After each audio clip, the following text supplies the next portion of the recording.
ಮಾಜಿ ಮುಖ್ಯಮಂತ್ರಿಗಳು ಬೆಳಗಾವಿ ಸಂಸದರಾದ ಮಾನ್ಯ ಶ್ರೀ ಜಗದೀಶ್ ಶೆಟ್ಟರ್ ಅವರು ಇವತ್ತು ಮಾನ್ಯ ಜನರಲ್ ಮ್ಯಾನೇಜರ್ ಹುಬ್ಬಳ್ಳಿ ಇವರ ಒಂದು ಕಾರ್ಯಾಲಯದಲ್ಲಿ ಸಭೆ ನಡೆಸಿ ರಾಮದುರ್ಗ್ ಸವದತ್ತಿ ಯಲ್ಲಮ್ಮ ಲೋಕಾಪುರ ಧಾರವಾಡ ರೈಲ್ವೆ ಮಾರ್ಗದ ಪರವಾಗಿ ಅನುಷ್ಠಾನಗೊಳಿಸುವ ನಿಟ್ಟಿನಲ್ಲಿ ಪ್ರಾಮಾಣಿಕ ಪ್ರಯತ್ನ ಮಾಡ್ತಾ ಇದ್ದಾರೆ. ಎಲ್ಲ ಪಕ್ಷಾತೀತವಾಗಿ ಜಾತ್ಯತೀತವಾಗಿ ಎಲ್ಲ ನಮ್ಮ ಭಾಗದ ಸಂಸದರು, ಸಚಿವರು, ಮಾಜಿ ಮತ್ತು ಹಾಲಿ ಎಲ್ಲ ಪಕ್ಷದ ಸದಸ್ಯರು ಮಾನ್ಯ ಜಗದೀಶ್ ಶೆಟ್ಟರ್ ಅವರಿಗೆ ಬೆಂಬಲ ಮಾಡಬೇಕಂತ ಹೇಳಿ ನಾ ಟೈಮ್ ಮುಗಿದು ಎಲ್ಲ ಪಕ್ಷಾತೀತವಾಗಿ ನಾ ಎಲ್ಲರಿಗೆ ಕರೆ ಕೊಡ್ತೀನಿ. ಅದರಂತೆ ಈ ಸಭೆ ಒಳಗೆ ಆ ಯೋಜನೆ ಪರವಾಗಿ ಯೋಜನೆ ಅನುಷ್ಠಾನಗೊಳಿಸ್ಬೇಕಂತೇಳಿ ಮಾನ್ಯ ನಿವೃತ್ತ ಜನರಲ್ ಮ್ಯಾನೇಜರ್ ಮಹಾವ್ಯವಸ್ಥಾಪಕರಿಗೆ ಮಾನ್ಯ ಮಾಜಿ ಮುಖ್ಯಮಂತ್ರಿಗಳು ಸಂಸದರು ಒತ್ತಾಯನ ಮಾಡ್ಯಾರ.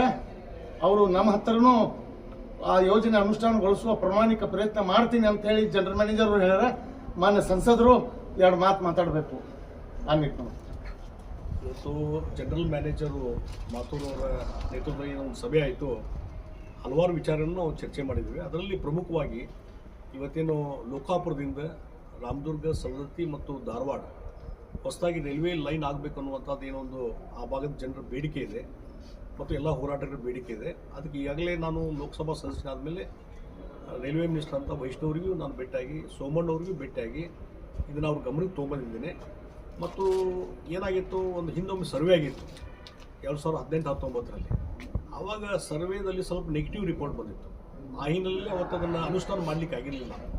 ಅದಕ್ಕಾಗಿ ಅದೇ ಹಾಗೆ ನೆನಗುದು ಬಿದ್ದಿದೆ. ಅದಕ್ಕೆ ನಾನು ರೈಲ್ವೆ ಮಿನಿಸ್ಟ್ರಿಗೂ ಡಿಸ್ಕಷನ್ ಮಾಡೀನಿ. ಜನರಲ್ ಮ್ಯಾನೇಜರ್ಗೂ ಹಿಂದೂ ನಾನು ಹೇಳಿದ್ದೆ ನಾನು ಮೀಟಿಂಗಲ್ಲಿ. ಅದೇನಾಗಿದೆ, ಮತ್ತೊಮ್ಮೆ ಪುನರ್ ಸರ್ವೆ ಮಾಡಿದರೆ, ರೀಸರ್ವೆ ಅಂತ ಮಾಡಿದರೆ ಈಗ ಏನು ಆ ಕಡೆ ಪ್ರಯಾಣಿಕರು ಏನು ರೇಣುಕಾ ಯಲ್ಲಮ್ಮ ದೇವಸ್ಥಾನ ಕೋಟ್ಯಾಂತರ ಜನ ಇವತ್ತು ಅಲ್ಲಿ ಭಕ್ತರು ಬರ್ತಾರೆ. ಆ ಅಂಕಿ ಸಂಖ್ಯೆ ಇಲ್ಲ. ಅದೇ ರೀತಿ ಇವತ್ತು ನಮ್ಮ ಶಬರಿಕೊಳ್ಳ ಅಂತೇಳಿ ಇತಿಹಾಸ ಪ್ರಸಿದ್ಧವಾದಂಥ, ರಾಮನ ಇತಿಹಾಸ ಪ್ರಸಿದ್ಧವಾದಂಥ, ಅಲ್ಲಿನೂ ಲಕ್ಷಾಂತರ ಜನ ಬರ್ತಾರೆ. ಅದೇ ರೀತಿ ನಮ್ಮ ಶಿರ್ಸಂಗಿ ದೇವಸ್ಥಾನಕ್ಕೆ ಅಲ್ಲಿ ಸಹಿತ ಲಕ್ಷಾಂತರ ಜನ ಬರ್ತಾರೆ. ಮತ್ತು ಆ ಭಾಗದಲ್ಲಿ ಶುಗರ್ ಫ್ಯಾಕ್ಟ್ರೀಸ್ ಇದ್ದಾವೆ, ಹೊಸ ಹೊಸ ಇಂಡಸ್ಟ್ರಿ ಬಂದಿದ್ದಾವೆ. ಈ ರೀತಿ ಜನನ ಬಿಡುವಾದಂಥ ಒಂದು ಏರಿಯಾ ಅದೆಲ್ಲ. ಮತ್ತು ಆ ಭಾಗದ ಒಂದು ಆರ್ಥಿಕ ಅಭಿವೃದ್ಧಿ ದೃಷ್ಟಿನೂ ಮುನ್ನಾಲೋಚನೆ ಮಾಡಿದರೆ ಈ ಹೊಸ ರೈಲ್ವೆ ಲೈನ್ ಮಾಡುವಂಥದ್ದು ಭಾಳ ಅವಶ್ಯಕತೆ ಇದೆ. ಇದೆಲ್ಲ ವಿಷಯ ರೈಲ್ವೆ ಮಿನಿಸ್ಟರ್ಗೂ ನಾನು ಗಮನಕ್ಕೆ ತೊಗೊಂಬಂದಿದ್ದೀನಿ. ಜನರಲ್ ಮ್ಯಾನೇಜರು ಇವತ್ತು ಮೀಟಿಂಗ್ನಲ್ಲಿ ಅದ್ರ ಬಗ್ಗೆಯೂ ಭಾಳ ಕೂಲಂಕಷವಾದ ಚರ್ಚೆ ಆಗಿದೆ. ಮತ್ತು ನೀವು ಎಲ್ಲರೂ ಹೋರಾಟಗಾರರು ಅಲ್ಲಿ ಬಂದಿದ್ರಿ, ಕುತುಬುದ್ದೀನು ಮತ್ತು ಉಳಿದವರೆಲ್ಲರೂ ಬಂದಿದ್ರಿ. ನೀವು ಎಕ್ಸ್ಪ್ಲೇನ್ ಮಾಡಿ ಹೇಳಿದ್ರಿ. ಈಗ ಒಂದು ಏನಂದ್ರೆ ಅದ್ರ ಬಗ್ಗೆ ಒಂದು ಫೇವರಬಲ್ ಆದಂಥ ಒಂದು ಒಪಿನಿಯನ್ನು ಜನರಲ್ ಮ್ಯಾನೇಜ್ ತೊಗೊಂಡಿದ್ದಾರೆ. ಇನ್ನೊಮ್ಮೆ ಸರ್ವೆ ಮಾಡೋದ್ರ ಬಗ್ಗೆ, ಮೊದಲು ಟ್ರಾಫಿಕ್ ಸರ್ವೆ ಅನ್ನುವಂಥದ್ದು ಒಂದು ಸಲ ಆಯ್ತಂತಂದರೆ ಅದ್ರ ಮುಂದೆ ಉಳಿದ ಜನರಲ್ ಸರ್ವೆ ಮಾಡಲಿಕ್ಕೂ ಅನುಕೂಲ ಆಗ್ತದೆ, ಹೊಸ ರೈಲ್ವೆ ಲೈನ್ ಮಾಡಲಿಕ್ಕೆ. ಅದಕ್ಕಾಗಿ ಇವತ್ತಿನ ಸಭೆಯಲ್ಲಿ ಭಾಳಷ್ಟು ಇದಕ್ಕೆ ಪೂರಕವಾದಂಥ ಚರ್ಚೆಗಳಾಗಿದ್ದಾವೆ.